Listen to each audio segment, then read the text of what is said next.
All right, Ambush, and today we are joined by a singer, a songwriter who spent a little bit of time on the stage on that Broadway life, but of course he released some music before he went and did that, and the music inside of his heart, it was screaming to come back out, and that brought our guest today back inside of the studio, back inside of this musical realm, and we are going to be diving into what it has been like to do exactly that today with our guest, Graham Scott Fleming.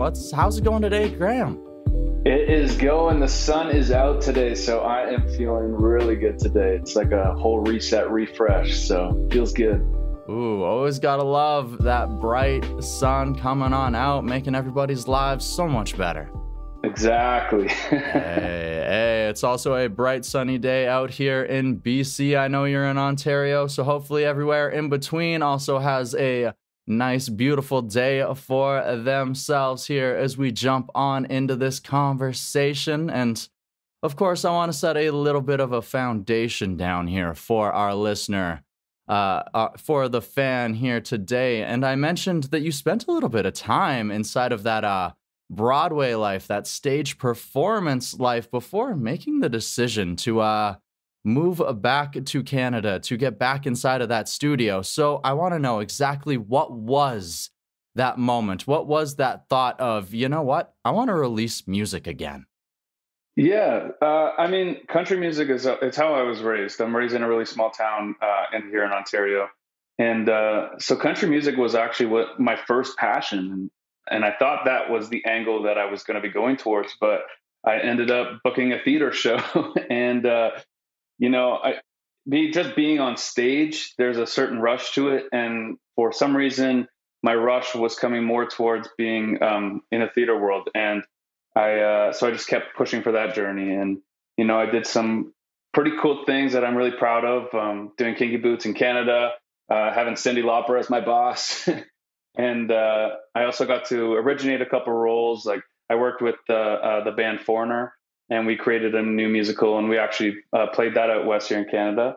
And then I got to Broadway, and everything was going really well for that. And I kept working on new shows and new plays and playing all these characters and whatever. But then the COVID hit, and everyone had to do, we kind of just had to sit in our thoughts and our feelings and really figure out what our next steps are going to be. And I've always tried to do the balance of still writing my own music while being a performer in the theater world.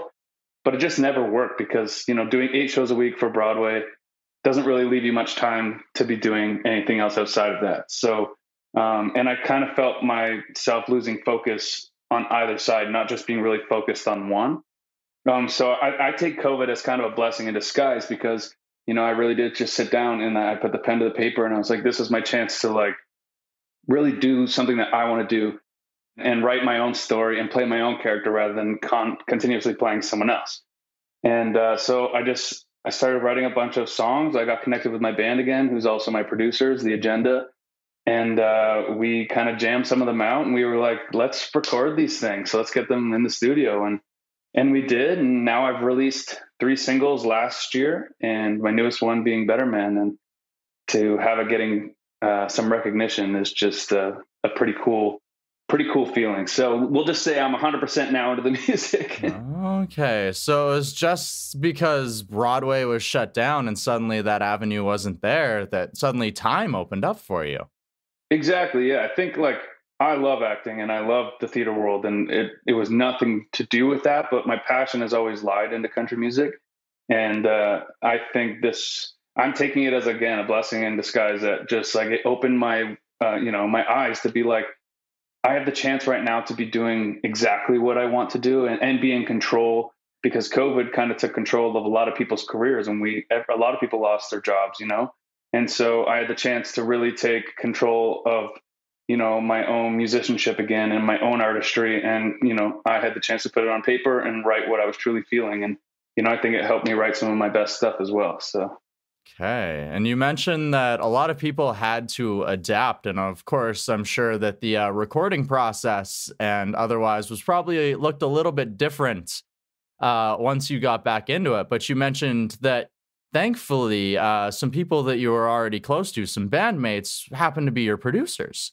Yeah. So they also are gigging musicians who play for, a lot of people all over Canada, who had for the past years been dabbling into production. And so they knew that I had new songs. They're my buddies. We hang out outside of this music stuff as well. And so we were all just tired of sitting around and having shows canceled and, even teachings and the Zooms and everything. And so we were like, let's just make the most of what this is and do the best we can to get some songs into the studio. And we all just wanted to make art again. And then, so we all got together and made some art. Hey, you had your nice little bubble already set to go, and you got in the studio and you made some incredible songs out of this. And of course, the first track that you were able to release in this new wave of Graham Scott Fleming came in January of 2021 with a track entitled Deja Vu, which, I mean, perfect title, I feel, to get back into the swing of things here. Right. Yeah. I can't believe it's already been over a year. Holy moly, this year has just gone so fast. But yeah, that song was one of my top of the ones I recorded. In my head, was one of my favorites. And I thought it would be the first one to kick back. I thought it was the best re-entrance into this country music world, because it could also be a little scary coming back into it, coming from, the theater world where I was to just all of a sudden being a country singer. I think a lot of people who are learning about me now didn't quite know that it's always been a part of my journey, but I've just been in the theater world. So I think it was like a nice ease-in song to say, hey, I'm back. There's probably a few people who have maybe followed your Facebook page like years ago or something too, where it's suddenly like, oh, what? He's releasing music still? Oh my goodness. Yeah, it's been a really cool journey. And I think that, I honestly like to believe, and as cheesy as it is, that everything does happen for a reason, and everything that is happening right now, it was meant to happen in this moment right now. So I think that re-entrance was great, and it led me to meeting some incredible people who have now been helping me on this journey to get to where I am with Better Man. So I'm very, very thankful for that. Awesome. So of course I have to ask, what was this deja vu that we were trying to capture inside of a song? What was the feeling, the vibe? Yeah, it was just, listen, everyone writes a breakup song. There's a lot of people who have gone through breakups, but this one specifically was a moment where, you're taking a lot of time on yourself to heal and get better. And sometimes that means disconnecting from people that you once hung out with. And it's kind of just that moment when you're like almost there, you're almost ready to go out and like reintroduce yourself again. And it's like you show up to, this specific moment for me was in New York City, and I showed up to a bar to meet some friends. And of course, my ex was there.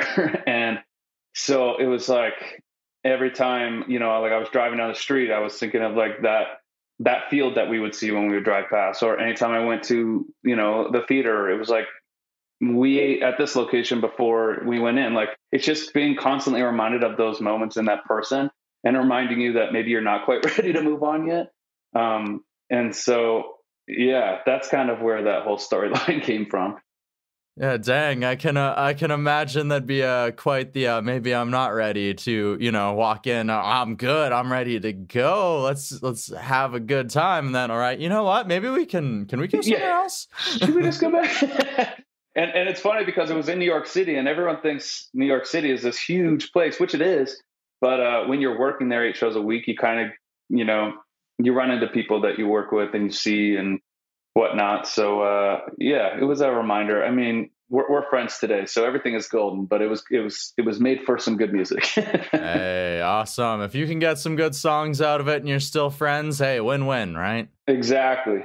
Hey, all right. I love it. And of course, you mentioned being able to release that song has sort of helped you to maybe build some of a team, get a little more hyped up, prepped up, ready to go through this year towards the release of your latest single here. So, of course, like we mentioned, the music industry has sort of adapted quite a bit, not only just in these past 2 years, but even since you released your debut EP back in 2016. So what were some of the things that you say you've learned in the past year here that maybe has changed from when you were doing things before?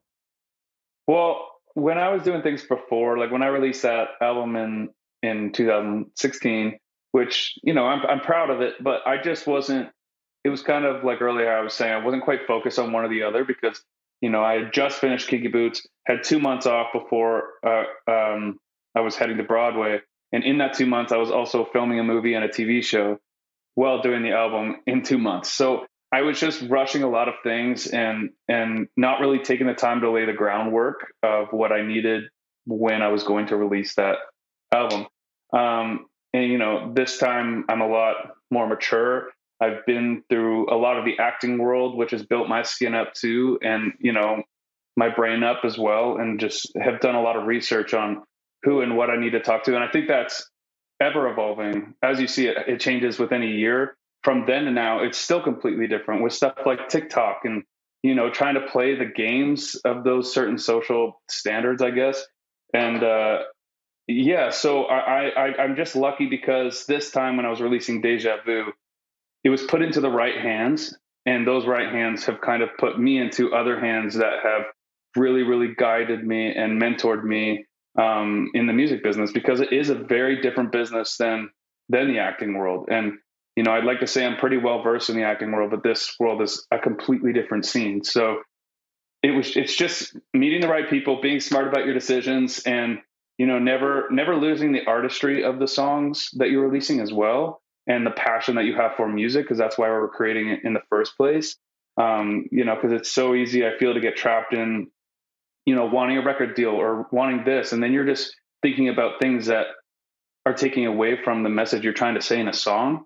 And, you know, I'm just like a full arts dude, buff, whatever. So I just never want to lose sight of that and the reason that I'm making music. But yeah, learning from then to now, it's just been a process of making sure you have the right people on your side who have your best interests and are just as passionate about your music and music in general as you are. Hey, absolutely. Teamwork makes the dream work. Dream work, yes, sir. Like you mentioned, being able to have some people to put it in their hands and they get it in the right hands. And that definitely seems to be the case here with your latest track here, Better Man, which actually went on to be a Stingray feature track there as well, which is pretty dang exciting, I must say.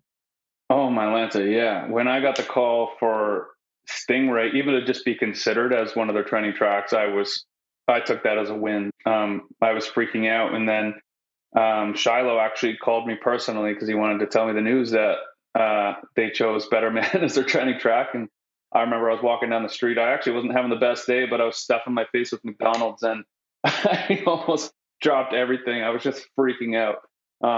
Yeah, it's an incredible feeling to have something, especially Better Man is one of my most vulnerable songs. So to have it being recognized in a light that I never thought it would be is just, you know, it's an incredible feeling. And then Rogers Radio also picked it up as their one to watch. So having two features at once, I was like, what is happening? But yeah, it's been a cool journey for sure. Hey, it's kind of crazy because the single you released in between was entitled High Life, which sort of is exactly about that moment of one day, all it takes is one moment, and then boom, you're getting featured on multiple platforms, radio stations, and it's like, oh my God, what is this world? Yeah, literally that is my feeling the whole time. And the people it's led, you know, some of the conversations it's led to are with people who have been my inspirations for years. So it's like, to see my name amongst all these incredible artists now on the charts, I'm like, what? And actually earlier this year, I had made like a vision board. I had never done that before, but I had talked to like 7 people who were just like, you got to believe it or it's never going to happen.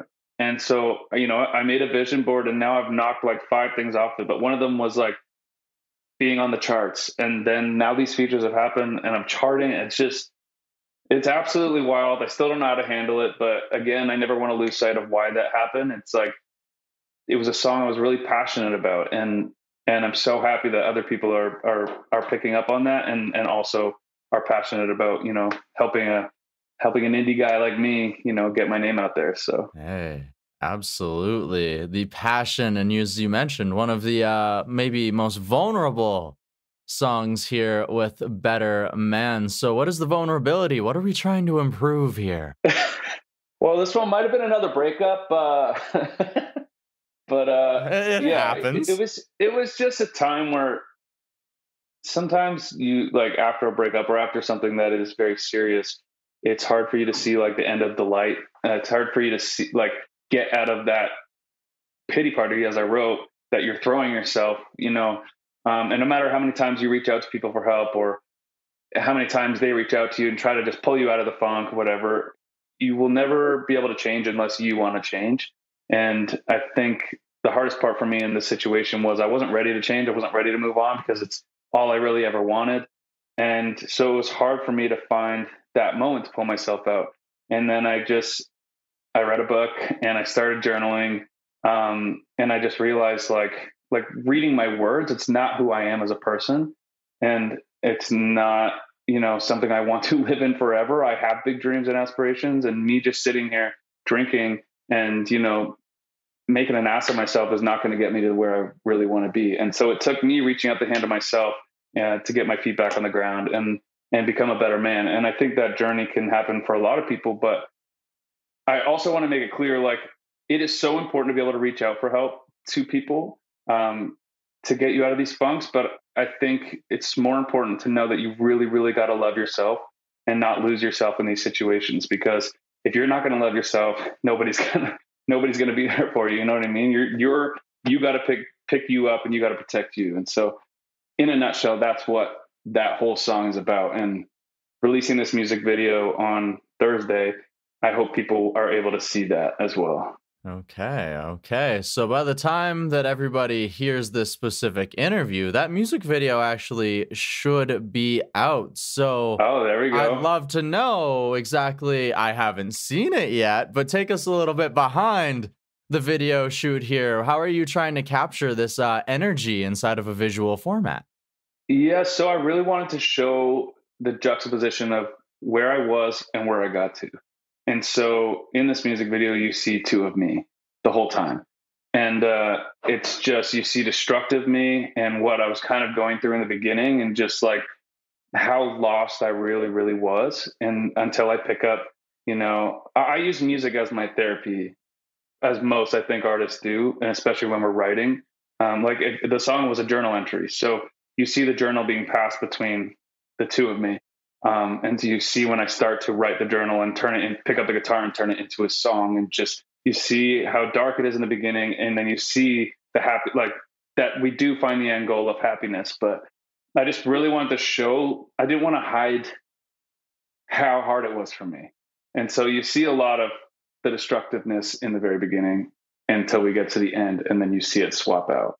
But I think it's hard describing it because I haven't yet, because no one's seen it. So I'm like trying to limit myself, but I'm like, oh yeah, it's out. So it's yeah, you'll see it. I'll send you the link for sure, and you'll see it when it's out. But Awesome. I'm pretty excited about it. Yeah.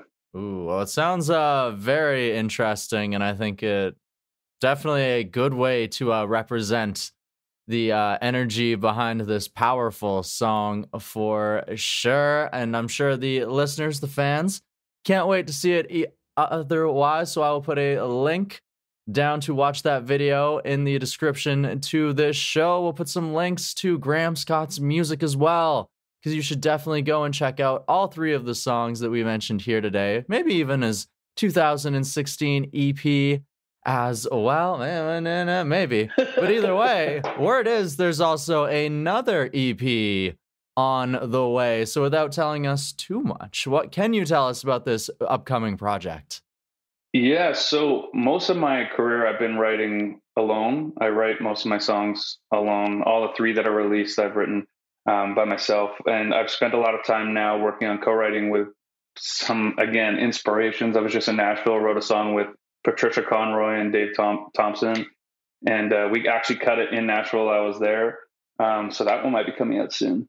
But I'm about to get in the studio March 2nd with my boys again. And we're narrowing down the songs right now. I got about 30 that we're trying to turn into 6. So I'm really excited. This new journey from, through COVID to now has been such a wild one for all of us. And I think it's really producing some of my best writing and some of my best work. And without giving too much away, I'm just super excited to get some more music out there for people to hear.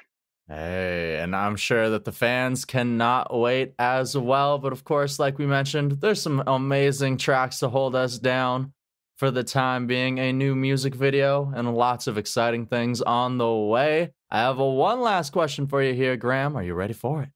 I am, yeah. All right. So we have talked about this process of getting back inside of the musical world, getting back inside of that studio, and finally releasing yourself back out into the world here. And what I would like to know now is, through this process, through this time, how has it helped you to grow as a person, or what has it taught you about yourself? I think because this is what I've always wanted to do and it's happening, I've had a really privileged and lucky life in the sense that I have got to live some dreams that I never really thought I could even dream. And now really being able to dive in and share my story and do it in an art that means so much to me, and for it to be recognized by people who have been inspirations to me, I just feel lucky. I feel like I'm growing not only incredibly as an artist, but like as a human in general. It's making me stronger. It's making me determined. It's making my passion just like light on fire. It's so cool. I finally feel like I'm here. I'm 30 years old. I've done some bad stuff. I've done some good stuff, but right now I feel like this is the most me, and I'm really excited to just continue to keep learning and growing, and just go as far as I can. But it feels nice to have feet on the ground right now, and that's, I think, the most important thing, is to always make sure you can feel the dirt in your toes. So right now I kind of feel that, and I'm ready to keep walking forward. Hey, you got your dirt on your toes, you're letting your roots sow, and then from there you grow. I love exactly. That. There's the next single right there. I love it, and I have had so much fun diving behind these new tracks, including the most recent song here with A Better Man. Thank you so much for joining us here today on the DTP, Graham. Hey, thank you so much for having me.